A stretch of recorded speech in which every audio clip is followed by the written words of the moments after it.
Greetings to everybody, and a great thank you to the organizing committee of the 18th Congress of the ISFNR for inviting me to deliver this keynote address.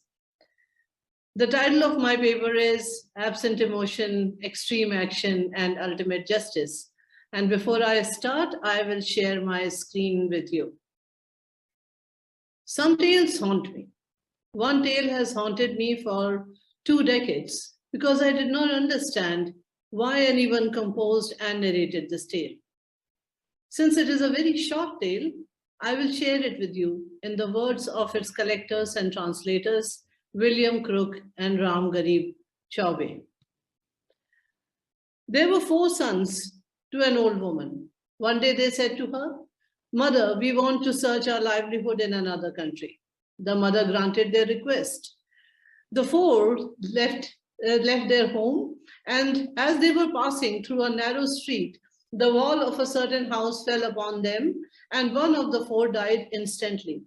The remaining 3 then went further, and as they were bathing in a tank, a crocodile jumped over them and bore away one of the 3.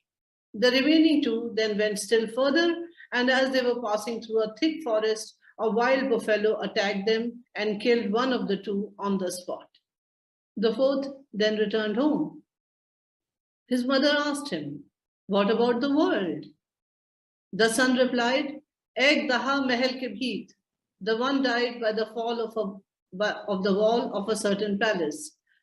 The mother said, "Du labra, thou liar. Ek ko le gaya magra." The one was borne away by a crocodile, was the son's reply. The mother said, "Aisa, is it so?" Ek ko le gaya bhaisa was the answer. That is, one was taken away by the buffalo. The mother became disheartened and said, "I? What?" The son replied, "Main aur tain, thou and I." What is the story here? Is it not just a series of events which are not even causally connected? The tale seems to be an evidence of everything that Marx Luthi said about the folktale. Tragic events in folktale are narrated without the slightest indication of physical or psychological distress, and we hear no cry of pain. We are not told why the brothers want to leave their old mother alone or why she permits them. Death of the 3 brothers happens without a warning and without a moment of reflection on the part of the survivors. When the last one is left alone, he returns. When his mother sees him, first of all, she asks him about the world, and he answers with the news of the first brother's death, and then so on. Marx Luthi would say, quotes open, "In its essence and in every sense, the folk tale lacks the dimension of depth. Its characters are without substance, without inner life, without an environment. They lack any relation to past and future, to time altogether." Quotes close. Marx Luthi and many other folk narrative scholars have reflected upon the fact that in the folk narrative, events happen, events that should evoke a strong emotional response. But instead of the emotional response, the event is followed by action. One brother dies, the others continue on the journey. And if this tale is not well known, then other well-known tales share its characteristics. At best, we are told that the character was happy or sad or fearful or lonely or proud, but not many words are devoted to the description of the emotional state of the character.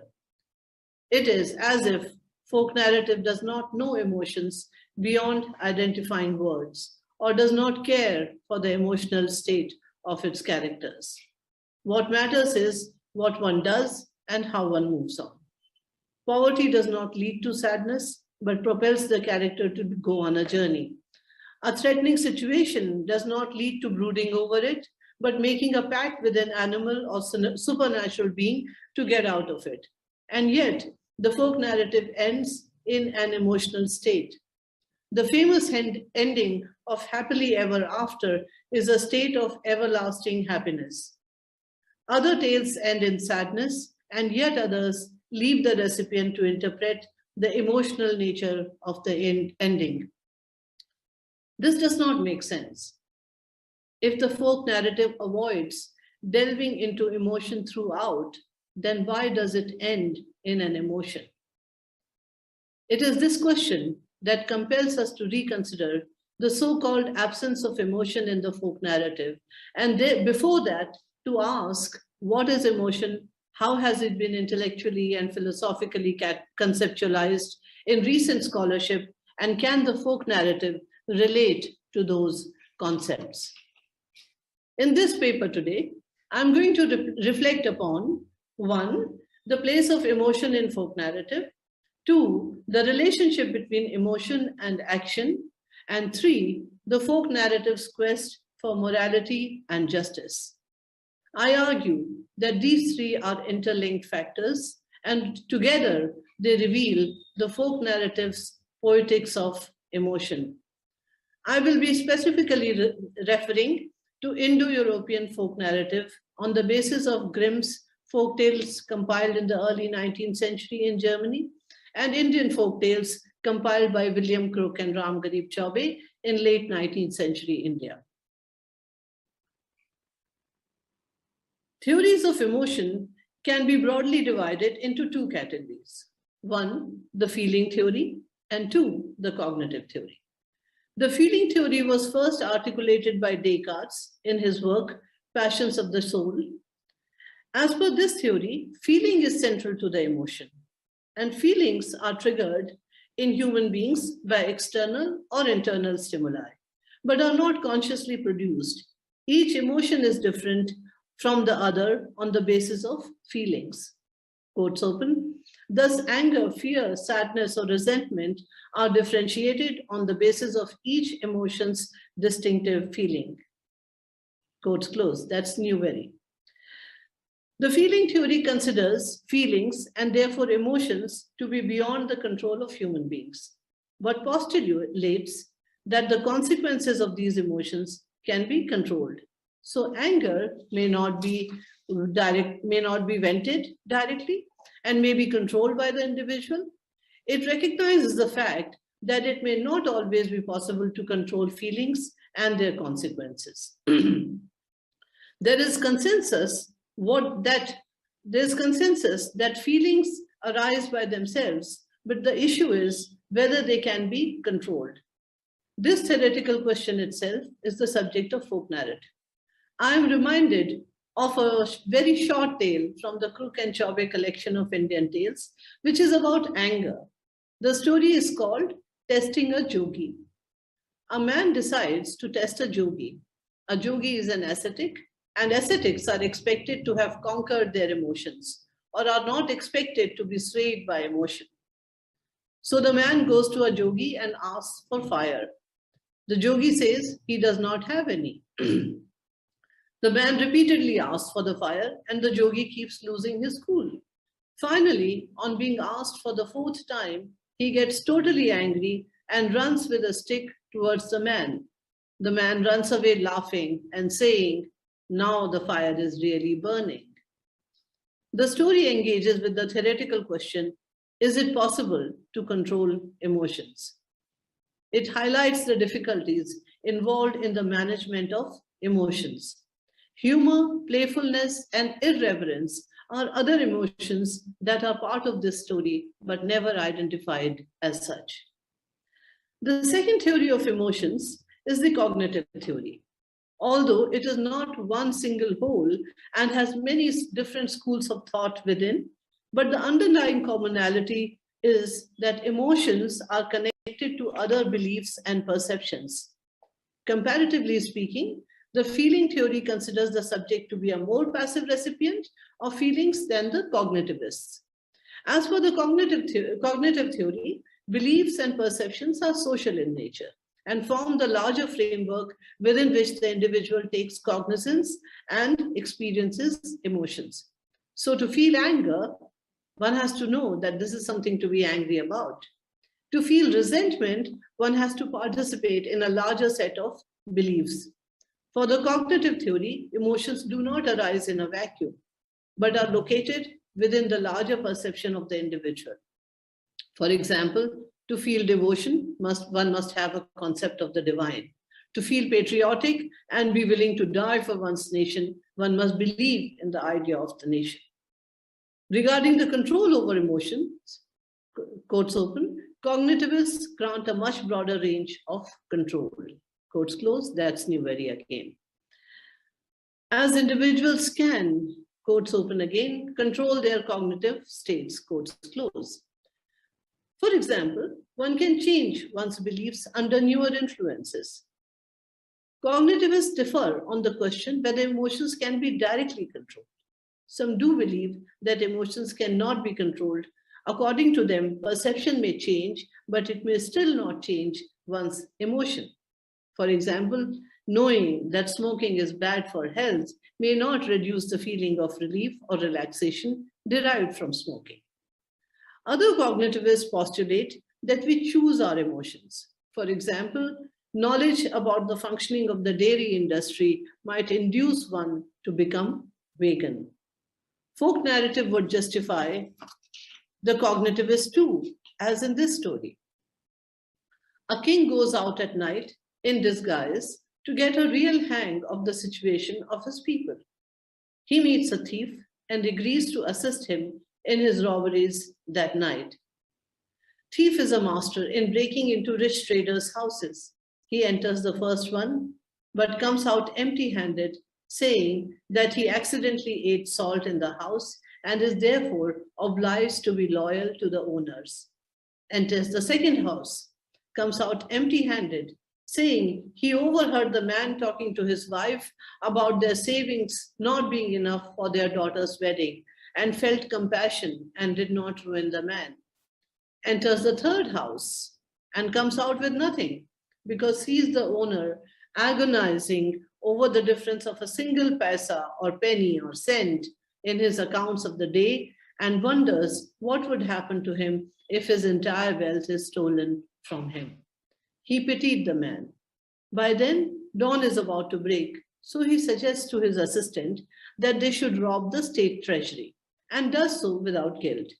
Next day, the king, in his actual role, summons the thief and declares him to be the most honest man of his kingdom. The thief's emotions make him behave in the manner he does because he shares certain cultural idioms with those who he is stealing from. For example, his commitment to the belief that one does not betray those whose salt one has eaten, or his compassion for a daughter's father. These are received values that the thief, as a member of a certain society and not as a thief, has received. He chooses his emotion instead of being subject to it. So he is valued, while an ascetic with uncontrolled emotions is laughed at. More generally, scholars of emotion are concerned with connections between emotions and physiological and behavioral response, or with perceivability of emotions. Folk narrative does not avoid the physiological response of emotions, but does not always delve into it much. Behavioral response, however, is almost always recorded, and that is what we call action in the story. Scholars also think that folk psychology cannot reveal the internal nature of emotions, as neuroscience and experimental psychology can. Neuroscientists have also researched whether emotions are pan-cultural and found that the basic emotions, anger, sadness, happiness, fear, surprise, and disgust, are pan-cultural. The spread of folk narrative across boundaries or similarities in tales across linguistic and cultural boundaries supports the argument for pan-cultural nature of emotions. The list of basic emotions for folk narrative, however, is longer and includes love, hatred, and bravery. Related to the above discussion are the concepts of emotional truth and moral emotions, proposed by philosopher Ronald de Souza. Emotional truth refers to the connection between emotion and reality. If one's fear comes true, then one is likely to believe that emotion of fear was indicating the way reality will unfold. Hope coming true will encourage individuals to remain hopeful, stay positive, as it is said. D'Souza's concept of moral emotions is concerned with the question whether emotions are moral. In the philosophical tradition, for Stoics, emotions had no moral value. But for Aristotle, moral education meant learning to feel, quotes open, right emotion to the right degree at the right time, quotes close. For other philosophers, certain emotions are moral, like compassion and sympathy, while others, like jealousy or resentment, are not. D'Souza expands Aristotle's view through his work. He asks two related questions. One, whether emotions are totally natural or socially constructed. For D'Souza, it is a combination of the two, and a utopian state of harmony between the natural and social emotions can lead to bliss, but not morality. Because morality is complex while emotions are simple. Morality aims to be universal, but cannot always be. For example, compassion for one may not be compassion for another. His second question is, can emotions produce knowledge? According to axiological hypothesis, emotions are viewed as one of the modes of perception and therefore seen as knowledge. They give us knowledge of value of things, facts, or situation. Emotions also show us the value system of the society, and no value system is possible without emotions. D'Souza integrates the different perceptions and says, quotes open, we need to look to the triple origin of each emotion in biology, social conditioning, and individual biography, quotes close.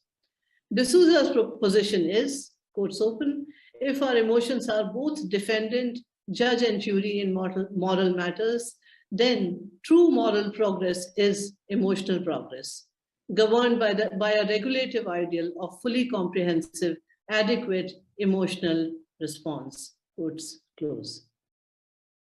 The story of the thief again illustrates the point that D'Souza is making. The story is saying that a thief may not be a man of immoral emotions, that in spite of being a thief, he may have a sense of honesty, compassion, and pity, all moral emotions. In the end, the king defines the thief as a man of high morals, confirming the theory that emotions form the basis of morality. Now let us work with a Grimm's tale that has an emotion in its title itself and see what is its emotional truth and what kind of knowledge does it produce. This is tale number 121 in the 1837 edition of Kinder- und Hausmärchen, titled The Prince Who Does Not Fear Anything. The title includes an emotion, fear, as missing from a person's self.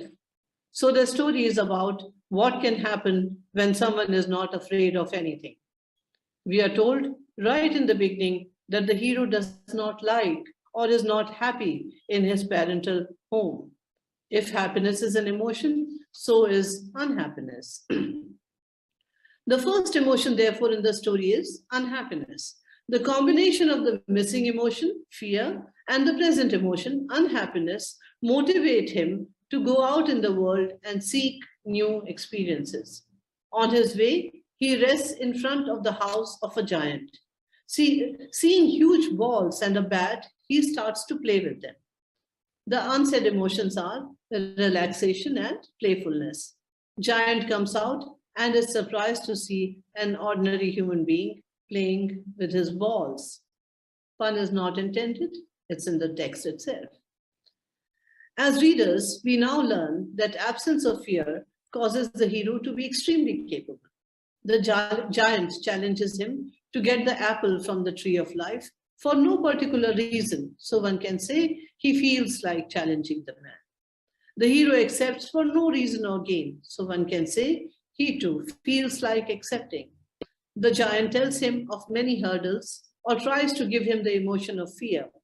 The hero declares that nothing can stop him, so it is obvious he feels confident. Sure enough, he finds the tree, there is a ring in front of the apple, and to pluck it, he must put his hand in the ring, which seems more like a bangle actually, and because it stays on his arm. Upon his return, he gives the apple to the giant, that is, expresses the emotion of loyalty.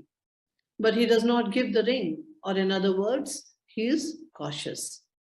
Along with the ring, the lion who used to guard the tree of life has also followed him, and thus he is now stronger.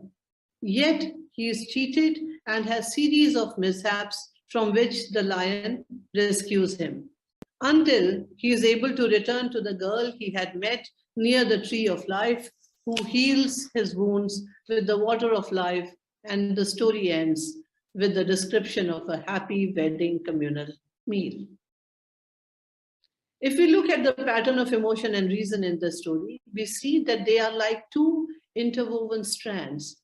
Emotions caused by external and internal factors become the cause of decisions and actions. Emotionally guided actions become the cause of relationships, good and bad, with other human and non-human beings. Finally, loyalty of an animal and love of another human heals the wounded body and soul, leading to happiness. Cognitive theory of emotion seems to be at work here. The story moves from a state of discontentment to a state of happiness via tests and trials of courage and loyalty. The emotional truth of the tale is that not only the presence of emotions causes action, but also the absence of an emotion, fear, causes action. The knowledge it produces is the absence of fear does not protect one from being hurt or from the need of other emotions. Yet, the story has not spent any words in describing emotions apart from mentioning the absence of fear in the beginning and then never again. On the surface, it was all about extreme action. Moreover, it is a story like many other stories across cultures, that a fearless or innocent or desperate person accepts tough challenges and fulfills them with the help of animals or supernatural beings, and consequently finds everlasting happiness. The folk narrative differs from Aristotelian premise, quotes, right emotion to the right degree at the right time, quotes close, in that there is no limitation of degree and emotion is usually expressed in extreme degree. The understanding that the folk narrative does not dwell on the emotional state of its characters is correct as long as it is based upon the consideration of the text, that is, on the words of the text. I define the folk narrative as text with a thin language of emotion, whose hypothetical opposite would be a thick language of emotion. The question is whether this thin language of emotion can define the emotional content of the folk narrative. I argue that this thin language of emotions is not a sufficient measure to understand the emotional content of the folk narrative. To understand and analyze the emotional quotient of the folk narrative, I propose shifting the gaze of our perception away from the text. Let us not look at the folk narrative text, but at the effect it produces in the recipients. I ask you, all recipients of folk narrative, do you not feel the sadness, desperation, and joy of the characters? Do you not feel sympathy for the child being ill-treated by a stepmother? Do you not rejoice or feel relieved when this child is able to break free of the abusive relationship? Are you unable to guess how the young woman in the blue beard would feel when she discovers that her husband has murdered all his previous wives? Do you not wonder at the moment of that discovery whether she will be able to escape a similar fate? Do you not enjoy when a fool is able to do what the intelligent cannot achieve? Do you not rejoice when a tyrant is brought down? I believe that the answer to all these questions would be yes. But if this method seems too subjective, look at all the visual representations of folk narrative, old and new ones. In spite of many conscious and unconscious changes by varied artists, the visual interpretation of folk narrative texts highlights the emotions those characters generate. Radically new interpretations that sympathize with the villainous figures and try to explain their actions also do so by changing the emotional makeup of those characters. It is also on the basis of impact that the modern trade in folk narrative is possible. From books to films, folk narrative is taken up for production because its emotional efficacy is well proven. Indeed, something like Disneyland even provides a space where the embedded emotions of the fairy tale can be concretized in physical structures, hard currency, colors, and images. At yet another level, in life and in common discourse, pure joy is often seen as something which is possible only in the fairy tale. People try to momentarily achieve it, let's say, in a fairy tale wedding. The final reason for the importance of impact for analysis is this one. The art and craft of folk narrative is rooted in oral storytelling. And in oral storytelling, recipients are an integral part of the storytelling, as their response is immediately available for the storyteller. It is not simply a meaningless formula that storytellers often ask questions of their audience. The act is part of storytelling and allows the storyteller to understand whether he is achieving the desired impact. The aesthetics of the folk narrative developed within the context of orality. Therefore, it is only valid to include the effect on the recipients to interpret the emotional quotient of the folk narrative.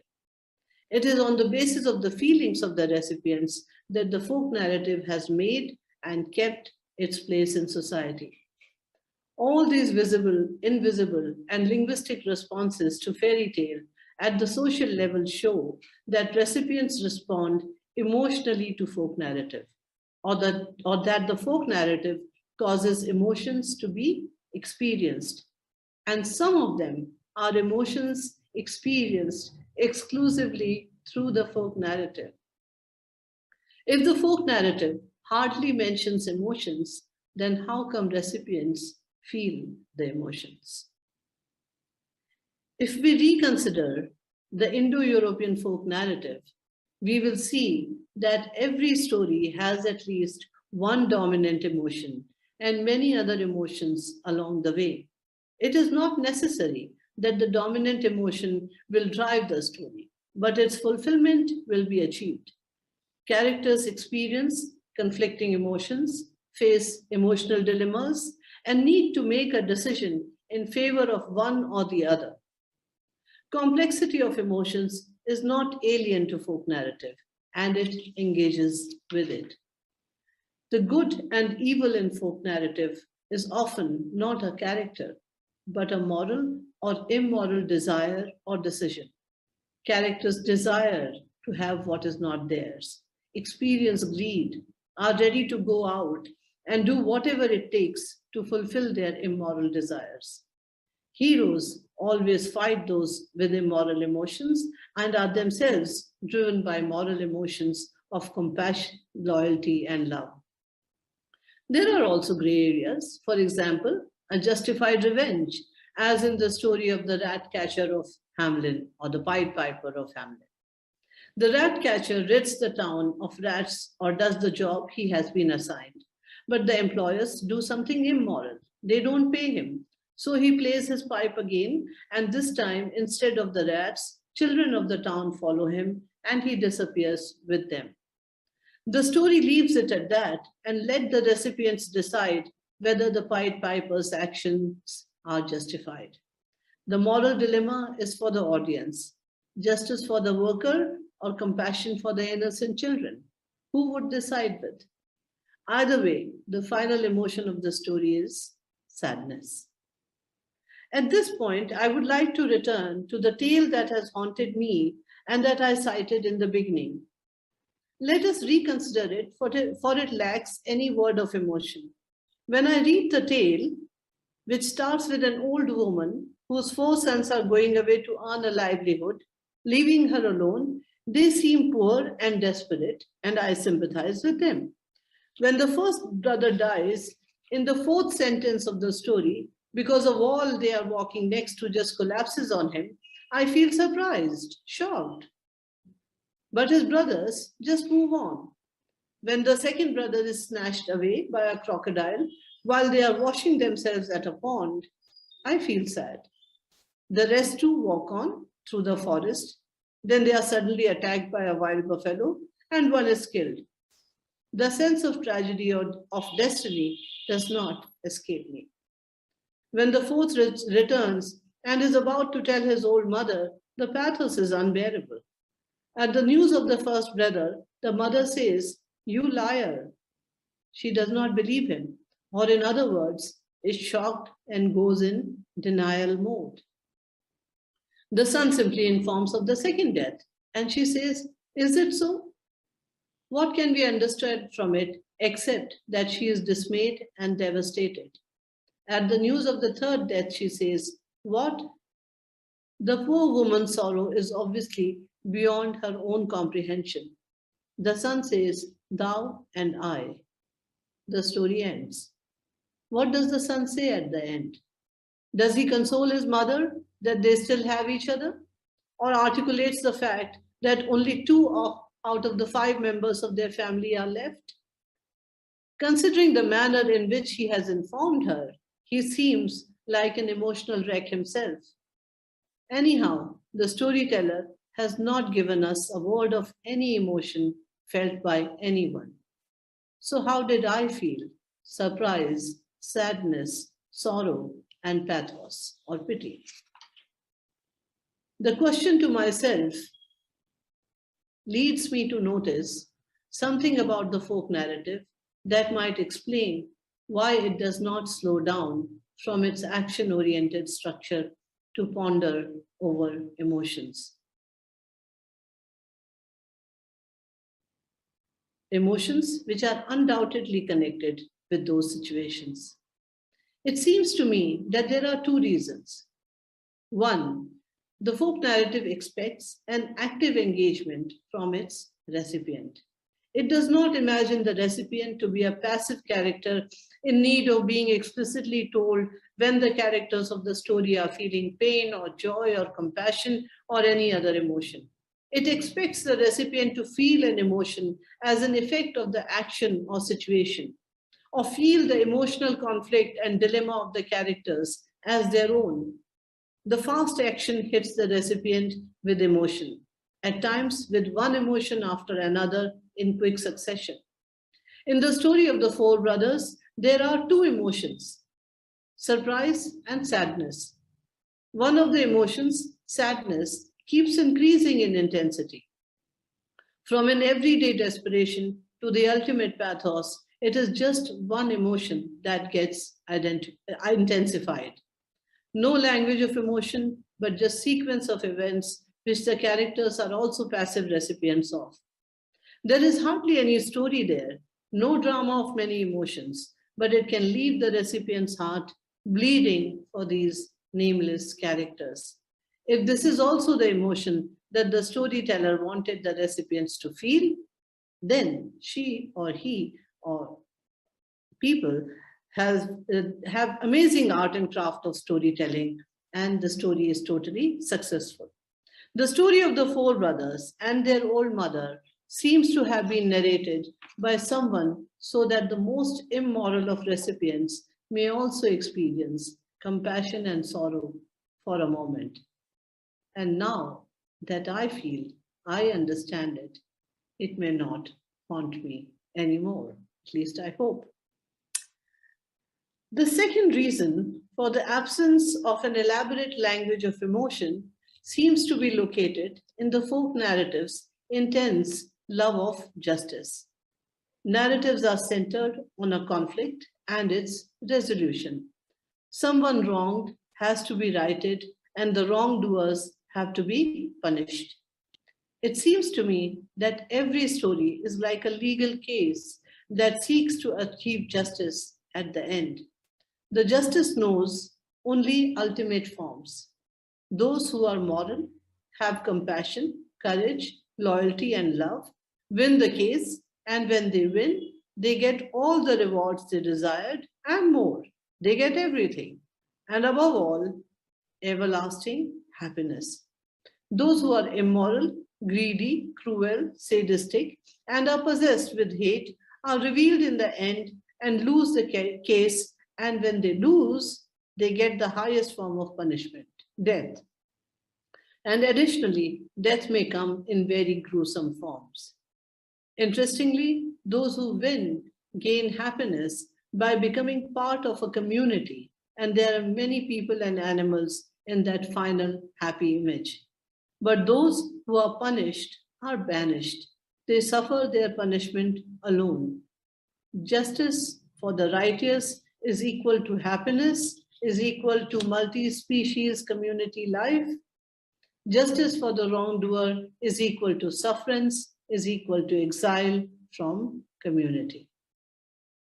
Let us now juxtapose folk narratives' thin language of emotion, extreme action, and ultimate justice to the modern system of justice. In criminal adjudication, quotes open, emotion is unalterably opposed to reason and thus to justice itself. That is from Samuel Pillsbury. The justice system does not ponder over emotions of the victims or the perpetrators of crimes. It takes note of the evidence and events that took place and comes to a decision who was right or wrong. Emotions are experienced by all who are involved in the case, and several crimes, like crimes of passion or hate crimes, are based on cognitively constructed emotions. But the legal case must proceed on the basis of facts or actual events. The folk narrative too narrates what happened using a thin language of emotion. In the light of this similarity between the folk narrative and the modern system of justice, one sees that the folk storytellers are narrating cases of injustice and attainment of justice and intend to convince the recipients through the narration of events sans a thick language of emotion. In West Africa, tales were actually cited during legal proceedings like the way articles of law are cited by the lawyers. Talking of European folk narrative, Jack Zipe says, quotes open, they expose untruth and the best are bare, brusque, and concise, quotes close. Benkel Zenger or the bench singers provide another example to show the relationship between folklore and justice. They were German folk singers who hung around 19th century courts, gathering stories and turning them into narrative songs illustrated with pictures. Whatever happened in the courts, but in their songs, justice for the weak, the wronged, was always attained. Within the folk narrative, it is an oft-repeated trope that characters land up before a king or judge to have their dispute settled. Good and bad judges are also characters of the folk narrative. Additionally, the pedagogic value of folk narrative in teaching the concepts of the right and wrong, good and bad, has been well realized and used. Proceeding from these facts, folk narrative could be seen as a poetic narrative in legal style by the folk storytellers. What makes the folk narratives different from legal cases is their use of fantasy, wonder, and magic. The conflict is often realistic, but justice is often acquired through fantastic means. Justice is also acquired with help from other species or by trick. This difference relates to one of the many roles of the folk narrative and one of the many roles that folk narrative plays in the lives of its recipients. And this role is providing hope beyond the realistic possibilities. Considering that folk narrative thematizes the struggle of the deprived, the marginalized, and those unable to move the system in their favor, poetic justice is supremely important. The aim of the folk narrative is to create a sense of comprehensive justice that is legal, emotional, moral, ethical, and social justice. The attainment of comprehensive justice fills the inner and the outer space with the emotion of eternal happiness. In this process, poetic justice of folk narrative becomes people's discourse and understanding of justice. To conclude, I would say that folk narrative is essentially an emotional narrative. Theoretical and philosophical considerations regarding emotions find reflection in old and new stories. But at an overall level, emotion and reason or rationality are entwined in folk narrative and not separated as in post-Enlightenment modern discourse. To analyze emotions in folk narrative, turning our gaze away from the text of the folk narrative to its effect on the recipients, lets us revisit the text and reconsider the interpretation that folk narrative lacks emotional expression.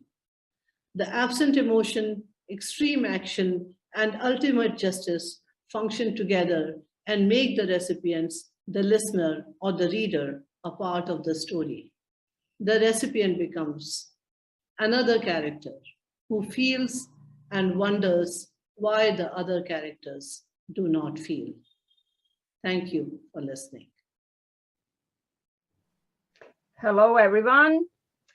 I just want to thank you, Professor Sadhana Naithani, for her systematic, thoughtful, and stimulating lecture entitled Absent Emotion, Extreme Action, and Ultimate Justice.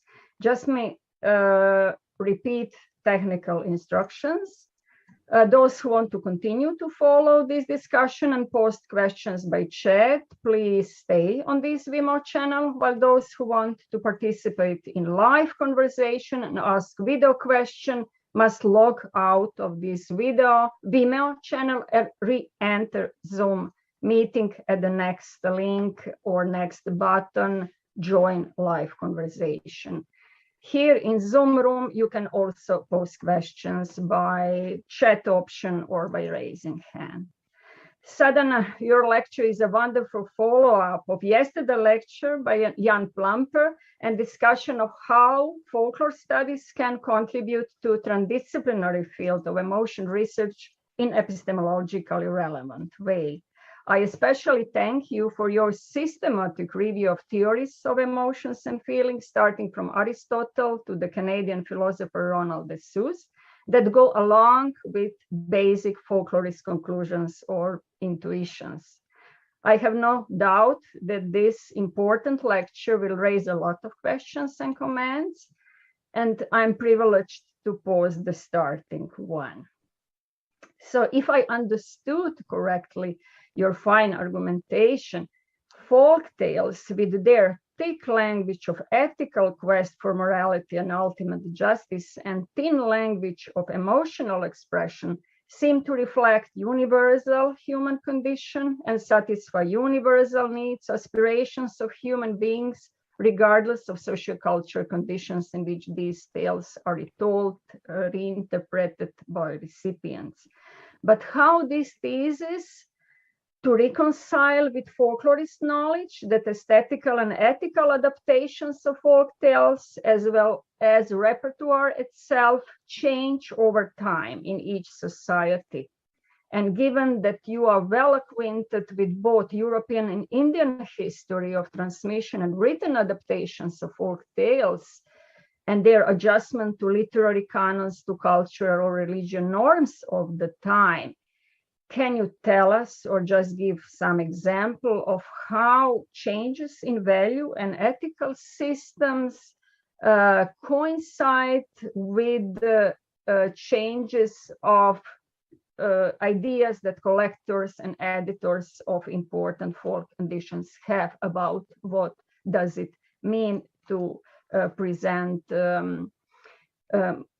ideal folk narrative?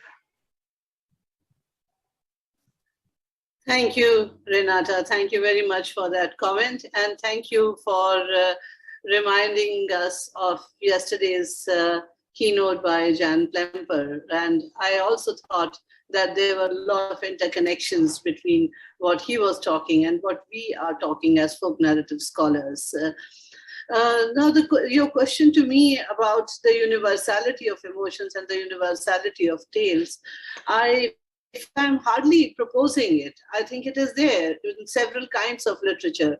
And right from the beginning in folklore scholarship, it has been there. Several 19th century scholars grappled with when they found similarities in world tales. As with colonialism, tales from all over started becoming available to metropolitan readers. Then the similarities were obviously there, and they have to be grappled with. And we know that theoretically, they were grappled with by somebody like Theodore Benfey, saying India is the homeland of the old folk narrative, or other theories. And equally, other colonial collectors, the British collectors in India, for example, always speaking against it and saying, no, these similarities do not mean that India is the homeland of folk narrative. What they do mean, however, is that human beings have similar emotions all across the world. Further on, I also feel that this, science would also say that, emotions are common to all people, the same emotions. But I think the expression of emotions is embedded in ethical and social structures, in cultural structures, so to say, in one word. And that expression, it both connects and makes spaces unique. So folk tales, folk narrative has traveled, it has been adapted. When we talk of variations, we are talking of adaptability, but for adaptability to take place, there has to be some similarity at the core of it. Otherwise, adaptation is not possible because understanding would not be possible. So yes, in some ways, I think as far as emotions are concerned, their universal nature is established. And folk narratives, I think, establish the way different cultures, different peoples deal with those emotions, what they make out of it, and how they actually express it. So this is neither to confirm or not to deny the theory, but to say that universality of emotions and universal structures, which are very different in their specifics, combine actually to create folk narrative, which finds similarity and differences across borders. So I hope in some ways I have kind of addressed your question. But if not, I'm here for more. If there are no questions by audience, I could just add, there are some, but just to add, do you consider demands, for example, for feminist retellings of fairy tales justified in the sense that they are also a kind of revitalization of fairy tales in modern context, because they are, for example, demanding to turn escapist overtones of some fairy tales into more, as to say, revolutionary tone, or more like appropriate to aspirations of modern girls and boys? Feminist interpretations of tales are, for me, part of various other ideological interpretations of tales, also consciously ideological.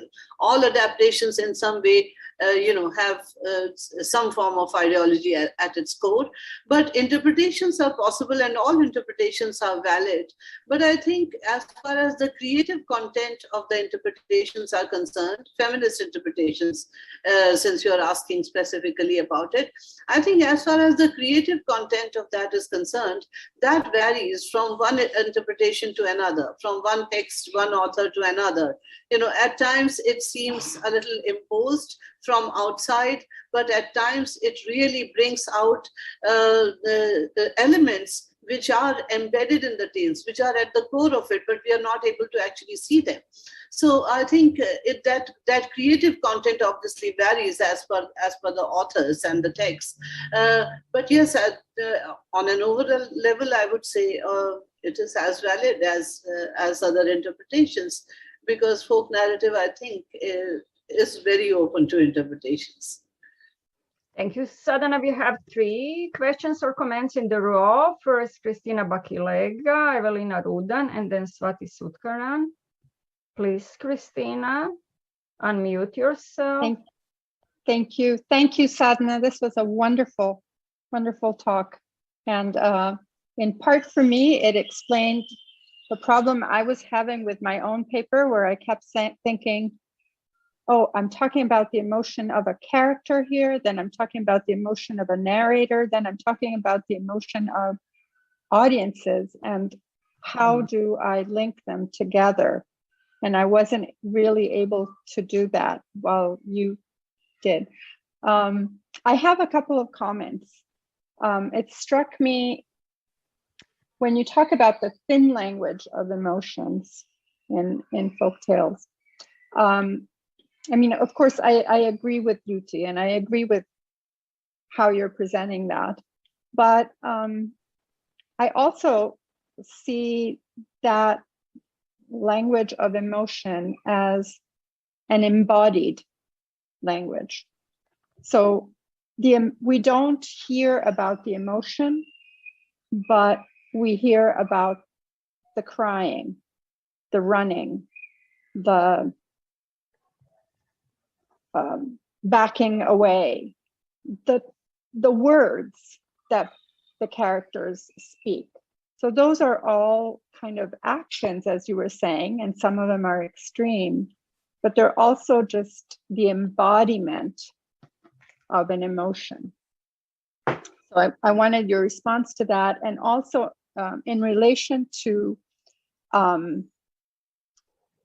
your placing or your return to the oral setting, right, as the one where we see that transference, if you want, of emotion through the narrator from characters to the audience. I love that. But I also see that other media can work with the emotion, with the emotions of the folktale, let's say. And you showed some examples from film and artifacts and so on, right?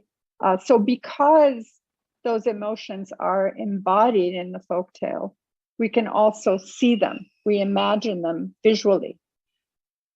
And that visualization, which is active in film or in comics or graphic novels and so on and so forth, and visual art, is available to the audience in these other media. Am I making myself clear? So those are my comments that I'd like your response to. Okay, thank you, Christina. Thank you so much. Well, I do think that in your paper you were able to address these issues in a very significant manner. I must say that after your first comment, I missed your second and third comments or questions if there were, because there was some break in the audio. But I will start with what I hear. And your first comment was regarding. Could you repeat that? Sorry. I've had some just that the emotions are not described, embodiment, but the actions embody the emotions. Yeah. I think, embodiment here is a very good concept to work with. And that's exactly where I think the emotion becomes visible. And that is exactly why I had this slide with various images, because whenever visually the folk narrative is interpreted by visual artists, the emotion is so strongly present in every representation. And I think that's because the emotion of the tale is getting across with a thin language of emotion, but it is getting across. And therefore, yes, and it is embodied. I fully agree with you, and I think that's a fantastic concept to work with. Yeah, I missed your second and third comment. So It's just related to what you were saying now, that through the visualization of these emotions, other media are able, it's not an oral setting anymore, but other media, visual media are able to convey that emotion. Right. Thank you, Christina. Now we have Evelina to pose a question, please. First of all, thank you for really great lecture, and it was and especially for some insightful concepts like comprehensive justice, for example, in the end. And I have one short question. It's about detail. You said you talked about a dominant emotion. But sometimes it's not very clear how that determine which is the dominant emotion. Do one inscript it in the content of the tale, or do one produce in a narrative situation? That is not always consistent with the content of the narrative. For example, some great storytellers humorously twist the set content of the story itself with their gestures, or the others, while they are narrating very frightening belief narrative, at the same time they are winking to the audience, inverting the meaning of the story by single gesture. Yeah, thank you, Evelina, for that very wonderful question and observation on it. And you've actually added on to something that I hinted at. And the thing here is the emotion in the narrative text and the emotion, that the way the narrator is playing with it. Now, these are two strands interweaving. So there may be one dominant emotion in the narrative, but then how that dominant emotion is actually portrayed. And your fantastic example of a very frightening story, and the narrator is also signaling another attitude to it. Now, this is part of the live tradition, and I think in print that tradition then becomes part of interpretation. But in other media, in new media, this feature of the text, the duality of emotion in representation in the text and in the narrative, it has come back. It has been there in cinema, and it can be even further. Several layers can be added to it through new media. So I also feel that with the new media, there's a kind of return of orality, in another form, in another way, that there is a kind of return of orality, and many forms of oral communication and cultural expression are actually possible to be duplicated, replicated, So yes, that's a fantastic comment that you have there. That what is the dominant emotion? Is it really one, or does it shift within the text and between the text and the narrator, and perhaps also the audience, So yeah, thank you. Thank you. Please, Swathi Sutkaran, are you with us? Thank you for your wonderful talk. I have a question about justice that you mentioned, morality, the question of justice and morality in folk tales.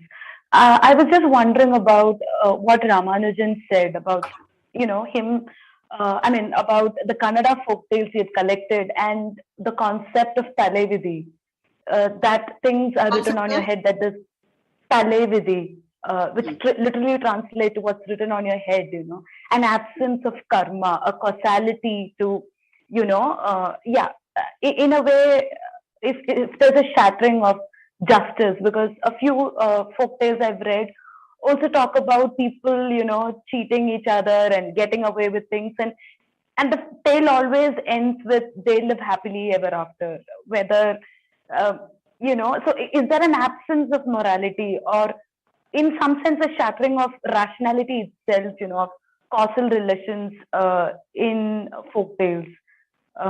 Yeah, that was my question. Okay, thank you. If I understood you right, then what you are saying is that is there an absence of morality? Because yes, all kinds of trickery is performed and gotten away with, right? I mean, yesterday we had an entire panel on African folk narrative on Ananse and beyond. And Ananse is a trickster, and there are tricksters in every, I think in every folk narrative culture and tradition. And tricksters are able to do and get away things, but also not always. At times they are brought to the book. And moreover, tricking in African narrative, this trickster was such a prominent figure that the colonial British collectors interpreted it as saying that because people tell so many tricks about tricksters and laugh at them and enjoy them, they are themselves immoral. They are themselves people full of tricks, etc. So this kind of straight connection is very dubious and is very problematic in itself. How tales are playing with the mind is a very deep question. And at times, talking about immorality is another way of talking about morality. I certainly do not feel that folk narrative on a general basis does not care for morality. I think it does care for morality and several kinds of morality and very complex nature of morality. Also, it is able to deal with. Yeah, and the same stands for justice, that folk narrative sense of justice is not simply rational justice. It is not justice only as per some rules and regulations. It is justice which is very specific to the situation per se. It is able to take note of huge dilemmas and still talk of justice. So that simple situation, which is often cited as simple, happily ever after, it's a very complex situation because it is reached through a very complex process. So yes, to answer briefly, I think if I understood your question right, both justice and morality and morals are important to folk narrative, but not in a straight manner, not in the sense of, the way a kind of a religious class happens about moral science and things like that, not in that sense. But folk narrative does engage with the question of morals, morality, and justice. Thank you. Thank you, Swati. Vivian, could you please join us with your comment or question? Okay, thank you. Thank you so much, Sadhana, for this presentation. I'll be thinking about it a lot. It was very interesting. I agree with you that maybe we have to see the story not only through the words, but also through what we feel about it, and also about what is represented in images in the tale itself. And I was wondering if you could go a little bit further in your idea that some emotions could be more specific to some tales. And it's right, the hero who doesn't fear, feel fear. It's one. I was reminded also of maybe the princess who will not laugh. Or there might be many, so it would be interesting to explore that a bit more. And then I just want to share something about the duration of happiness. Somehow, in my experience with tale tellers in French Canada, I've been struck by the observation of one tale teller who said the tales were tales of misery because there's no happiness in them. And she said they're happy only 5 minutes in the end. So to her, it was not happily ever after, but just a little moment. And in the end of the tale, as if something else was going on afterwards.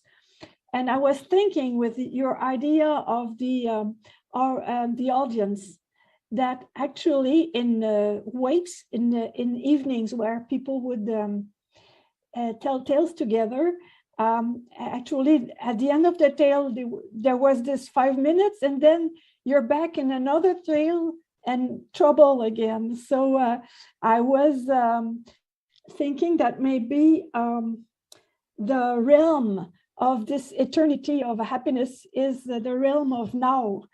It can be eternal, but only now, somehow. So it came to me. I had never thought about that this way, but well, that's the few things I wanted to share. Thank you so much. Thank you, Vivian, and thank you very much for that comment. Thank you. There are some more questions. Nimeshika, Venkatasan. Hello, Professor Naithani. So it was fascinating to listen to your, I think my video is not working, but I hope I'm audible. It was fascinating to listen to your lecture, and the emotion mapping that you did was inspired. I mean, it's fantastic. So I was actually thinking about this when it's not so much of a question, but like a comment, and I would like to know what you think about it. But when we talk about fairy tales, and I remember as a kid when my grandfather used to tell me tales, there was the story of the Little Red Riding Hood, and then the story of the Three Little Pigs, which I read growing up in my little fairy tales book. And that has very obvious, especially in the storytelling aspect of it, there are these dramatic enactments. And when we consider this entire genre of storytelling that exists now, where people tell stories, emotion really comes into place. So in that sense, the more, for that matter, if I was to discuss the Little Red Riding Hood, and as Jack Zipes mentions in the rereading of the Little Red Riding Hood, that it was a peasant's tale it was a cautionary tale about rape of peasant women that was initially told, which means that it should have been loaded with a lot of social significance, as you had mentioned.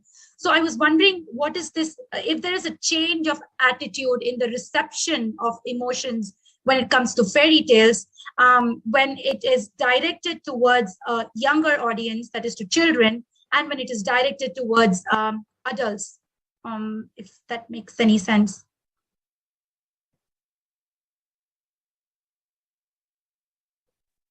Thank you, Nimeshika. I don't know if I exactly got your question. Could you repeat the last bit, please? Yes, Professor. What I'm trying to say is bordering on this idea of reception, of how reception theory, and how we understand how the audience interprets the tale in the context of like fairy tales, especially. Perhaps there is a difference in the reception, especially when the tale is directed to children, that emotions are more evident in the sense that it becomes like a thick emotion, and then when it is directed towards adults, somehow that emotion is made more subtle in the way the story is narrated. Okay. Nimeshika, thank you for that question. But I do think that in the narration for children, actually action is more highlighted.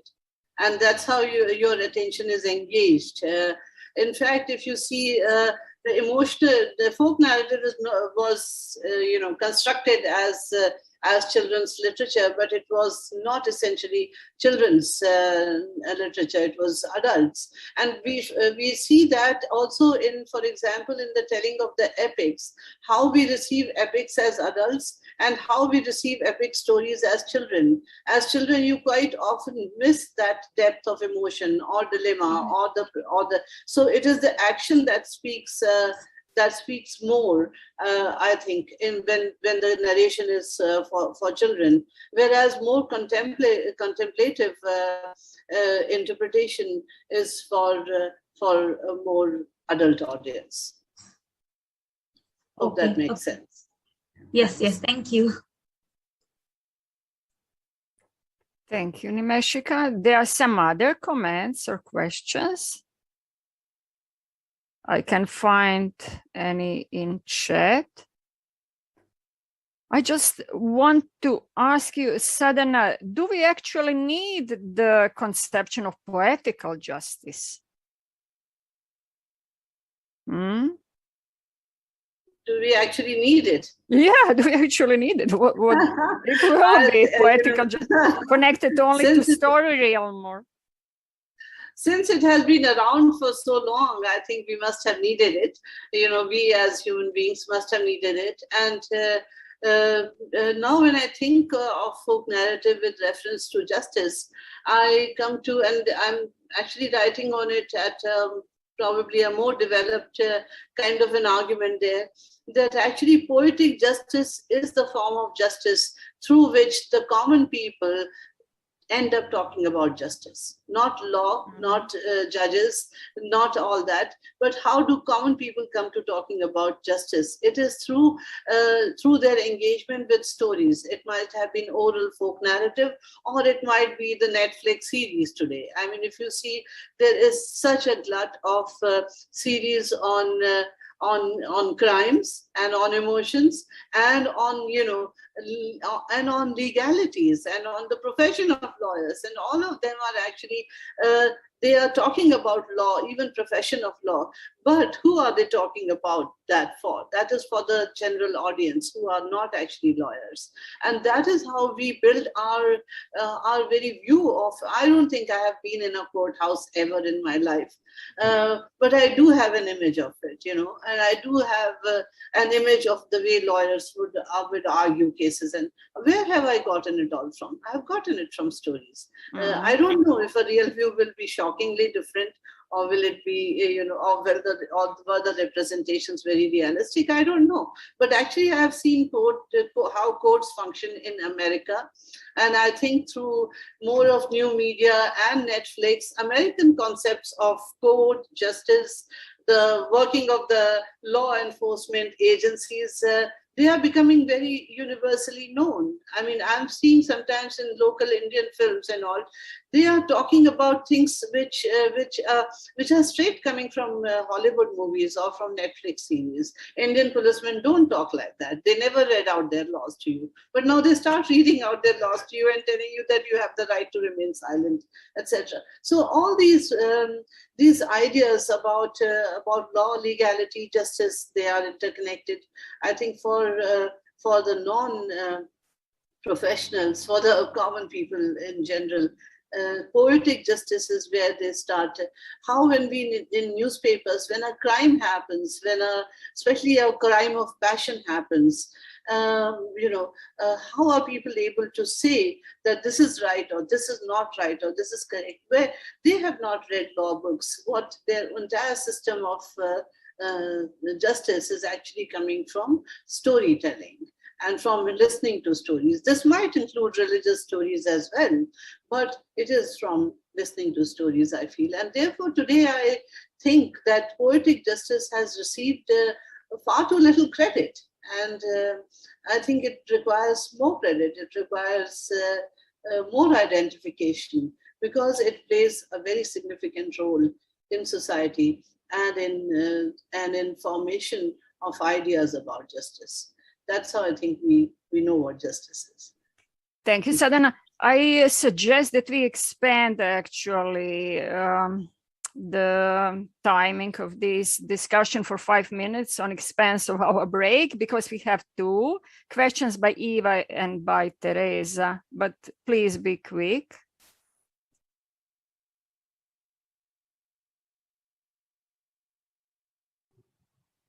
Okay, should I speak first? Yes, please, yes. Am I first? Okay. Oh. Well, my question is... well, my please, question... Teresa. Okay. Okay. We will start with Teresa. Well, my question is in fact similar to Renate's question, and as Sadhana has already answered, but when I was listening, I was thinking about a German scholar of the 60s, André Jolas, who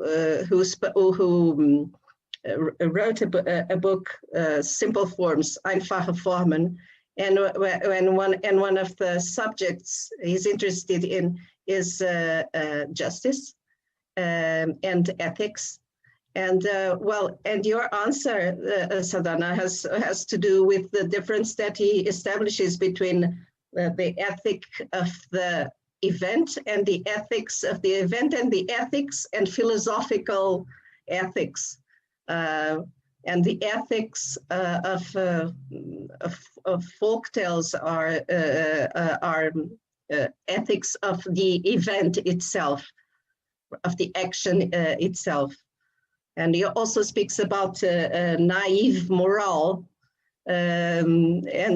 Well, that's what we get in folktales, and that's very reassuring, don't you think? That's all. Yes, Teresa. I mean, thank you very much. I mean, I'll look up Jola's Einfache Formen.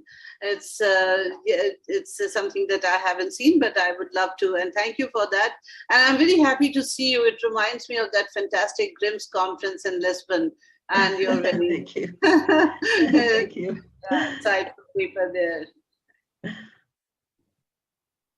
Please, Eva, it will be our last, I'm sorry, question.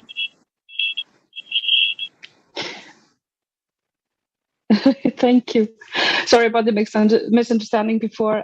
Thank you for an absolutely fantastic and inspiring talk. And I was so glad to see you coming to all the complexity of emotion. But that's not my question. Well, it is, in a sense, because I wanted to kind of ask what you think of thinking about emotions as a research tool. That is, that we as researchers use our emotional responses as almost as a methodology or part of our methods of research.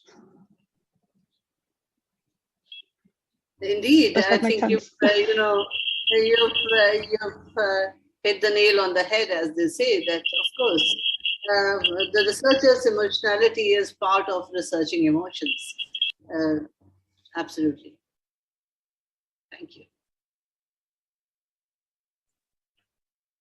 I have only one nice commentary in chat, and I suggest to read it and then that we wrap up this discussion, because we have still like 3 parallel sessions in the afternoon and then the round table. So Vivian Labrier wrote, we could talk as well about politic and poetic justice. Folktales, in my experience, have helped join poetics and politics in everyday life and social struggles, justice struggles and grassroots work. Yes, of course. Yeah, I couldn't agree more, and I couldn't say it better. So thank you, Vivian. Thank you once again. I also would like to thank all participants and invite all of you to join our roundtable discussion at 8:30 Central European Time. It will be moderated by our colleague Terry Gunnell, and I hope that we will continue with this important discussion. Someone raised a hand? Is there? No, no. So thank you again. Thank you, Sadhana, for your wonderful lecture. And we are waiting to see and to read it in printed form. So thanks a lot and see you soon. Soon. See you soon. Yeah. In 2 hours. Bye.